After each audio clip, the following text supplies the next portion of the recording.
ముందున్న నాయుడుపేట వాసులకి అలాగే మకర సంక్రాంతి శుభాకాంక్షలు.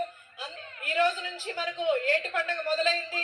ఇది ఒక సంస్కృతిని సాంప్రదాయాన్ని ముందుకు తీసుకెళ్తూ రేపు ఎల్లుండి కూడా ఏటి పండుగ జరుగుతుంది. మీకు ఎంటర్టైన్మెంట్ కోసం అన్ని కూడా ఇక్కడ అరేంజ్ చేయడం జరిగింది.